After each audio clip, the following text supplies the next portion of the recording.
జూబ్లీహిల్స్ ఉప ఎన్నిక టికెట్ ఆశించి భంగపడ్డ అంజన్ కుమార్ యాదవ్ ను మీనాక్షి నటరాజన్, మంత్రులు పొన్నం ప్రభాకర్, గడ్డం వివేక్ బుజ్జగించారు. మరింత సమాచారం మా ప్రతినిధి తిరుపాల్ రెడ్డిని అడిగి తెలుసుకుందాం. తిరుపాల్, అంజన్ కుమార్ వ్యవహారంపై తాజా సమాచారం ఏంటి? లక్ష్మి, జూబ్లీహిల్స్ టికెట్ ఆశించి తీవ్ర నిరాశకు గురైన మాజీ ఎంపీ అంజన్ కుమార్ యాదవ్ ను కాంగ్రెస్ పెద్దలు బుజ్జగించే కార్యక్రమం చేపట్టారు. ఈ ఉదయం అంజన్ కుమార్ ఇంటి దగ్గరికి న్యూమెల్ల క్వార్టర్స్లోని ఆయన ఇంటి దగ్గరకు వచ్చిన వివేక్ వచ్చి బుజ్జగించడానికి ప్రయత్నించగా ఆయన తీవ్ర నిరసన వ్యక్తం చేశారు.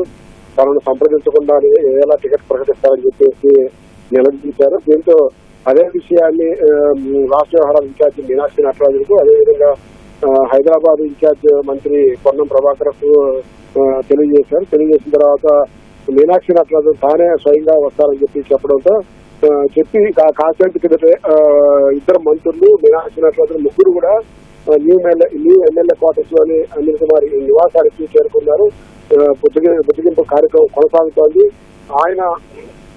ఆయనతో పాటు మొత్తం నలుగురు ఈ టికెట్ వేళ ఆశించి నిరాశకు గురయ్యారు. నలుగురిలో ఒక నవీన్ యాదవ్ మాత్రం టికెట్ వచ్చింది. మిగిలిన ముగ్గురు మంత్రి రామ్మోహన్ కావచ్చు, సిఎన్ రెడ్డి కావచ్చు, అంజన్ కుమార్ కావచ్చు, ముగ్గురు కూడా టికెట్ ఆశించి భంగపాటు గురయ్యారు.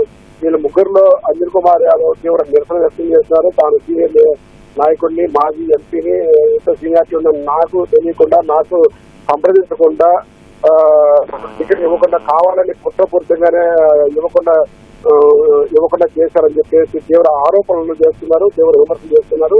ఈ నేపథ్యంలోనే జూబ్లీహిల్స్ లో రేపు ఓటర్లు కంటే అంజన్ కుమార్ యాదవ్ తరఫున ఉన్న ఓటర్లు కూడా డైవర్ట్ అయ్యి మరో పార్టీకి పోకుండా అదేవిధంగా కాంగ్రెస్ పార్టీకి ఉండేటట్టుగా ఆయన ఎవరైతే నవీన్ యాదవ్ ను ప్రకటన చేశారో ఆయనకు మద్దతుగా నిలిచేటట్టుగా ఆయన బుజ్జగించే కార్యక్రమం కొనసాగుతున్నట్టు కాసేపట్లో వాళ్ళు మీడియా ముందుకు వచ్చి మాట్లాడే అవకాశం ఉంది. మరొక వైపు బొంతు రామ్మోహన్ మాజీ మేయర్, ఈయన కూడా టికెట్ వస్తుందని ఆశించి సురక్షణలో భంగపాటు గురయ్యారు. ఆయన్ను నిన్న స్వయంగా బీజేపీ నాయకులు మీడియా సమావేశంలో బొంతు రామ్మోహన్ తమ పార్టీ తరఫున నిలిచి ఎలా ఉంటుందని చర్చకు కూడా తీసుకొచ్చారు. ఈ నేపథ్యంలో బొంతు రామ్మోహన్ రియాక్ట్ అయ్యి తాను ఖండించారు. తాను ఎవరితో సంప్రదించలేదు, తాను బీజేపీలోకి వెళ్ళడం లేదు, పిసిసి ఉపాధ్యక్షుడిగా నేను కొనసాగుతున్నానని చెప్పేసి కూడా చెప్పారు. మరోవైపు సిఎన్ రెడ్డిని కూడా డైవర్ట్ చేయాలా, కాంగ్రెస్ పార్టీకి దూరం చేయాలని చెప్పి నాయకులు ప్రయత్నిస్తున్నట్టుగా పార్టీకి సమాచారం ఉండడంతో సిఎన్ రెడ్డిని కూడా కాసేపట్లో కాంగ్రెస్ సీనియర్ నాయకులు వెళ్లి బుజ్జగించే అవకాశం ఉంటుంది. లక్ష్మి, ధన్యవాదాలు తిరుపాల్.